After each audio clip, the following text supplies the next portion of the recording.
And you also see it as a job that we're potentially putting you at risk of losing. There's a lot of first generation, second generation immigrants working there. Yes. And they've come to Canada, worked at Maple Leaf, put their kids through school, bought a house. Yeah.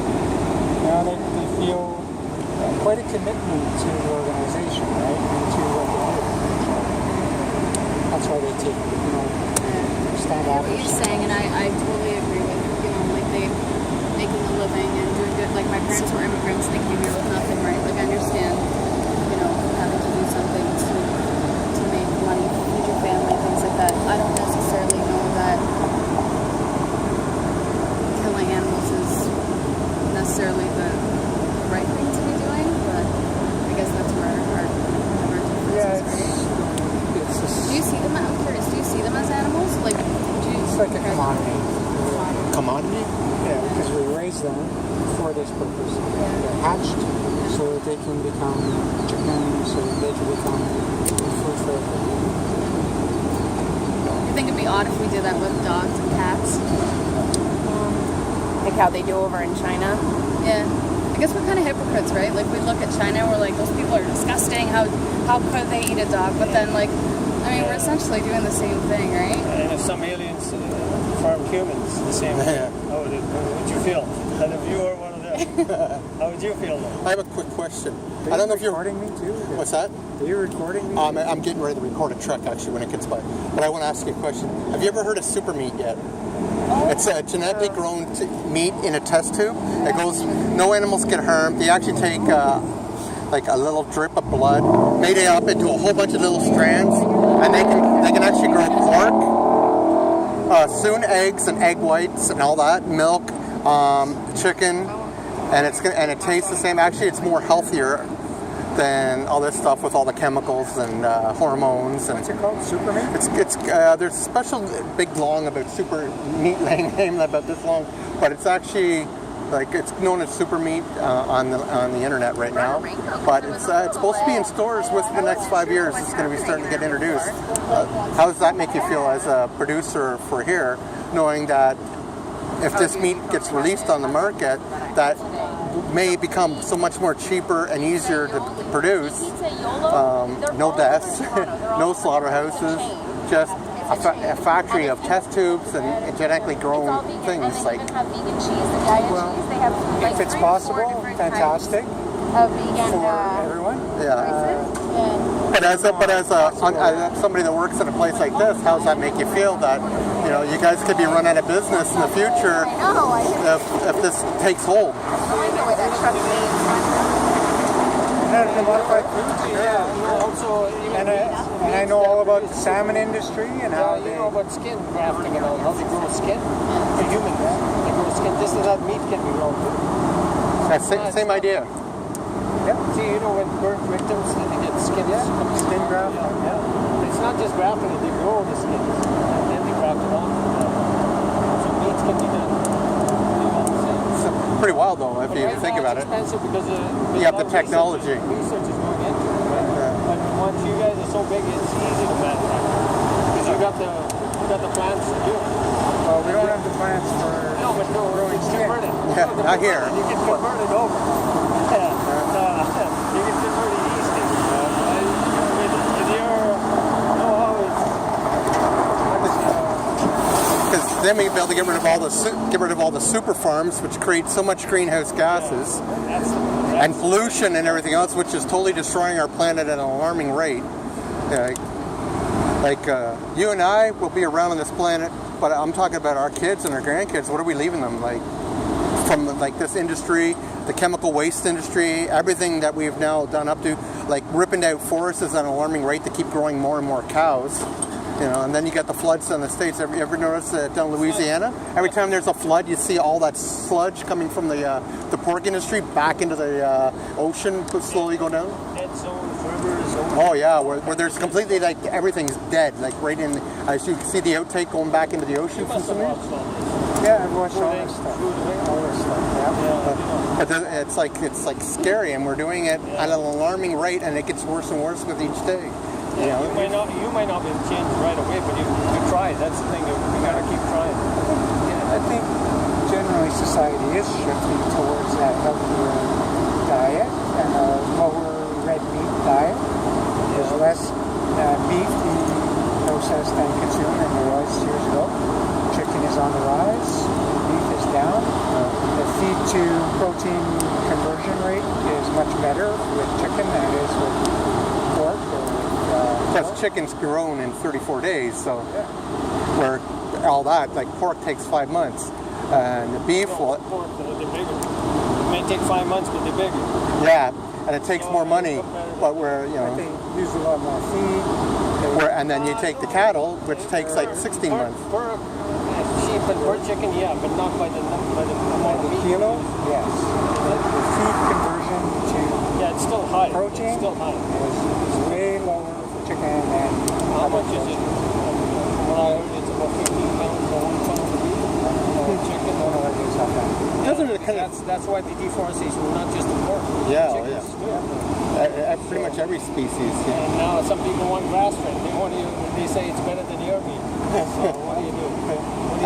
How do you change these people's If mentality? everybody changed their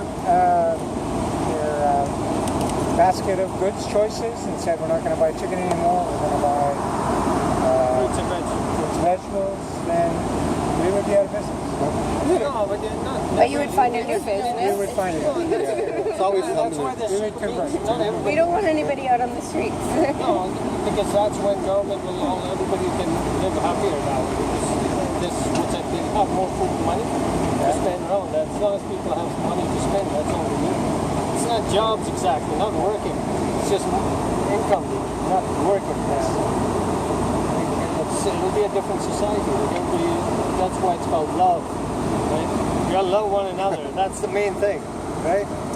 You gotta feed the hungry, feed the poor, feed everybody. I They all understand gotta that you have guys are doing because there is feed all the animals. right? Like Tremendous demand. I understand, and one day I hope that you're in a better business and that there isn't so much consumer demand because it really is kind of tragic what goes on. I know it took me a little while, like when I first started seeing it, like before I used to see chicken, I was like, it's a chicken, like who cares, you know what I mean? And that's probably what a lot of people who work here are accustomed to. Like it's, we've been raised on that's what you eat, and it's different from dogs, but when you actually open your eyes and you see it, it's like, oh shit, they have hearts, they have. These markets are nuts. But I know, sorry, what I'm getting back to is I understand that you're doing what you're doing because there's the demand for it. I just hope one day that'll change, and not necessarily that you'll be out of a job, but that you'll be doing something different that'll be helping the world. May I ask how long you've been in this industry yourself, personally? 3 years. 3 years? What were you doing before this? I was always in the food industry, so I worked for companies like Robin Hood Multifoods, flour and rolled oats, Baker Mix products, cake mix, gourmet baker making sheet cakes and enamel bars.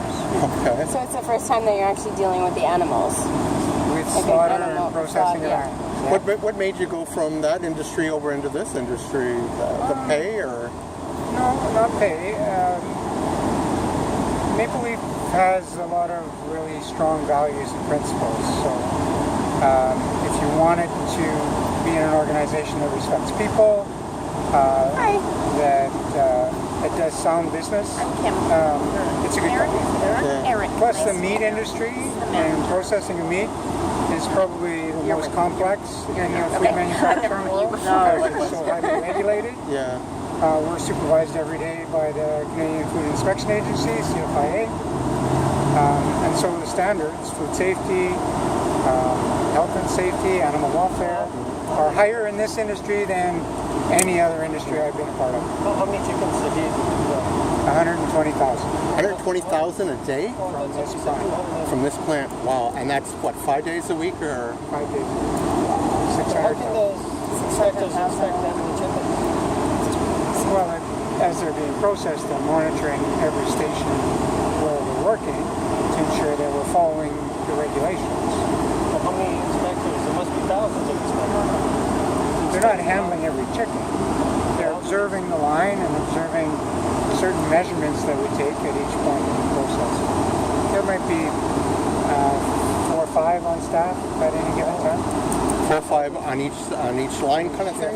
That's a lot of chickens there. A lot of 4 or 5 inspectors. So one inspector kind of watches the beginning of the line where they get their throats Yeah, on they have all after they their- go onto the chain and go down, and then the next stage when they're being gutted, after they're being feathered and kind of thing, and the 5 different stages until they get wrapped up. Kind of Yeah, thing. there's certain areas where they watch and make sure that we're following the guidelines in terms of watching for potential diseases or contamination.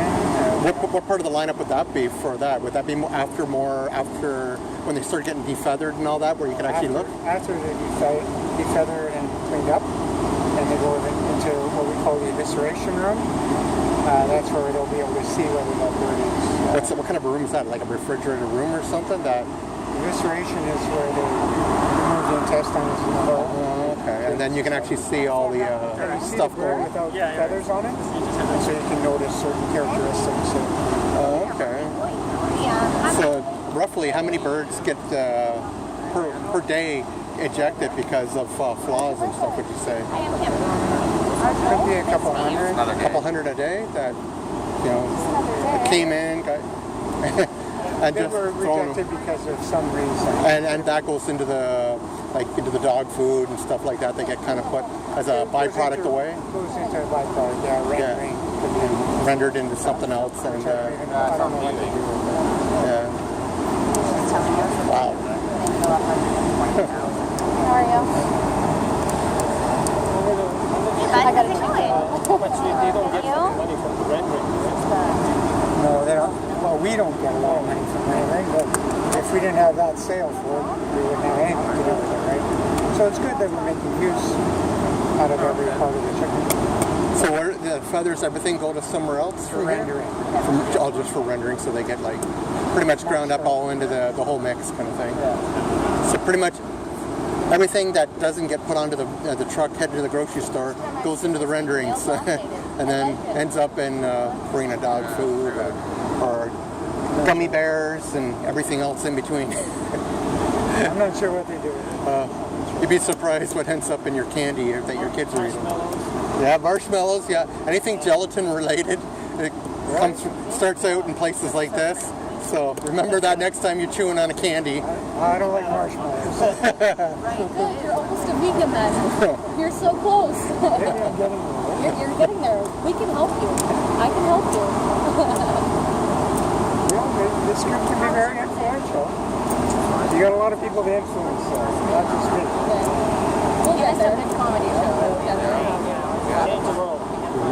One person at a time. The main person is you. Once we get you, change it, the world will change. That won't close the plant down. I No, won't do no, anything. but you don't have to close it. Just super meat is there. Just simplify it. Have you heard the scary thing?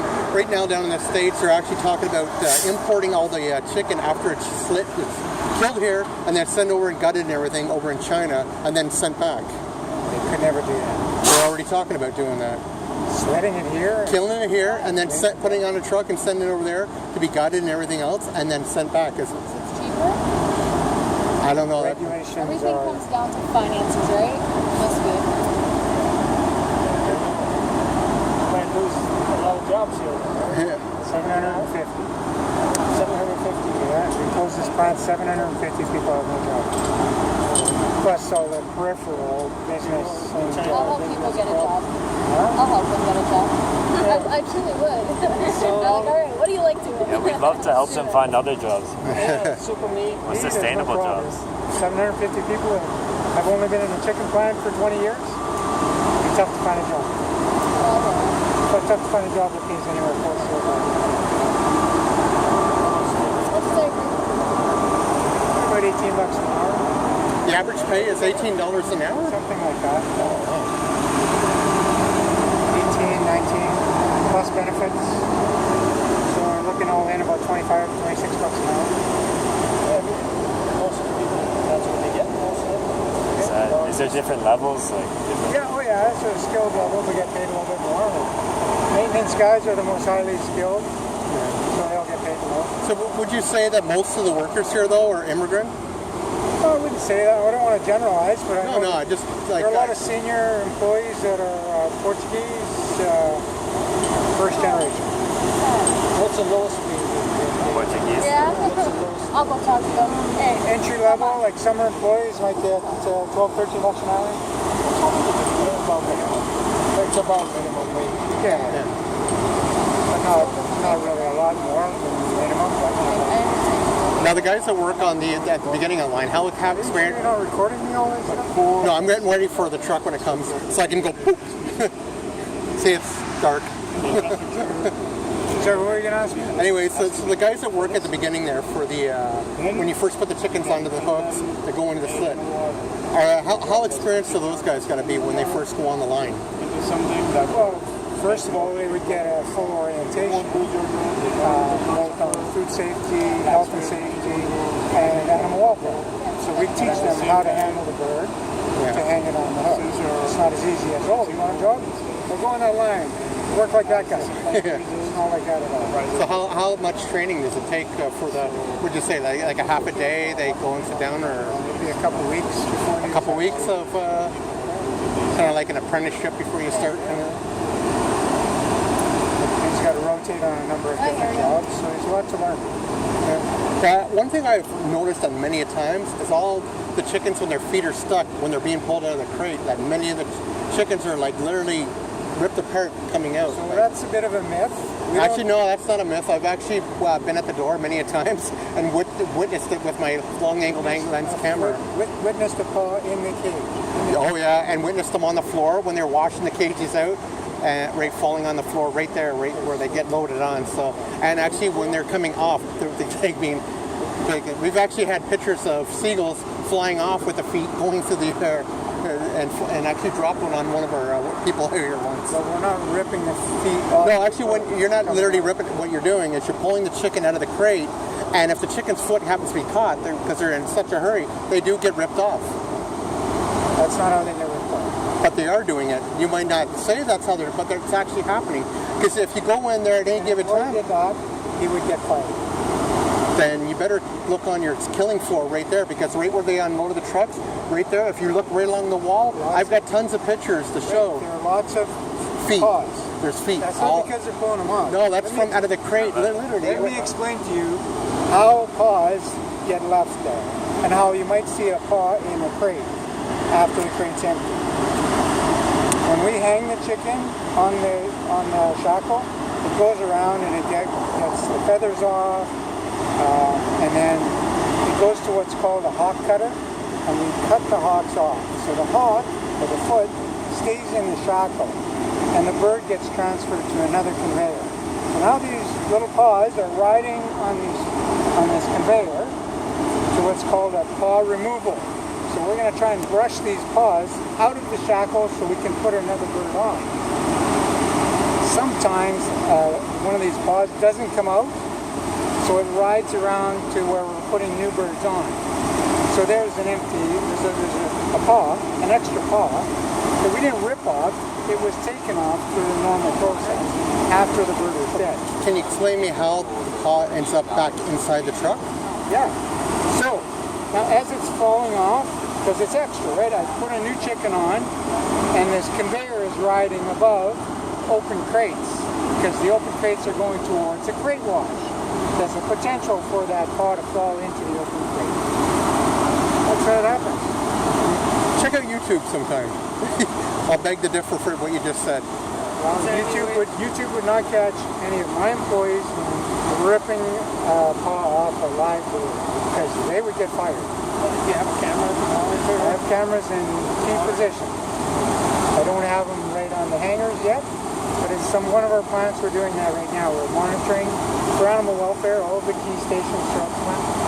Okay. Just for that, so we don't have animal welfare concerns. People aren't dropping crates, people aren't mishandling the birds, dropping them by both legs. Now, your chickens, when they go on the conveyor belt, they go through a razor, right? Before they go into the scalding pot? So Okay, are they rendered unconscious as well? Pardon? Are they rendered like Yes, there's a stunner. So the stunner renders them somewhat unconscious. Before they get their throat cut? Yeah. Okay. What happens so if it's still swaying like that and it misses the blade somewhat, and then they go into the scalding tank? They don't, because that wouldn't be very animal welfare, would it? No, but it So can I have- happen though if there happen to be. So I have one guy here at the beginning of the drainage tank, making sure that if he sees a live bird, he cuts it before it goes into the scalding. And then if this guy misses it, and the auto cutter missed it, I got another guy standing behind him to make sure he didn't miss what the auto cutter missed. We take it seriously. We're not going to send the bird through the scalding. Zero tolerance. So if you saw an employee doing that, if you saw birds going through and you saw employees misbehaving, you would fire them on the spot? Fire. And I have a camera on the backup killer. Okay. And it's hooked up to my office. I can watch from my. Have you ever caught any employees yet, Tom, in the past? I'm not saying the present. That What we found is that the one backup person missed it, and then if the bird goes through the scalder, it'll be all red. So that's how we would know that he missed it. and then what's if that happens? What kind of punishment do you give them? Like It depends. We would certainly discipline him, but if we find that it wasn't his fault, because maybe no, I'm not saying if it wasn't his fault. I'm talking about like if the intention wasn't paying attention. I don't know, came in tired, if wasn't. he intentionally mishandled the bird, he would get fired. Now, are you guys unionized or anything? So they don't have to like. So how's that work though? Like if I know when I used to work for So unions. They'll grieve it, Yeah.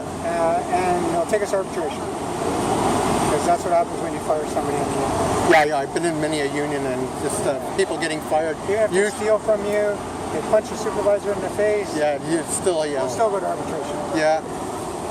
Wow. That's the way it works. That's human abuse. Punching the supervisor of the union. Yeah, good.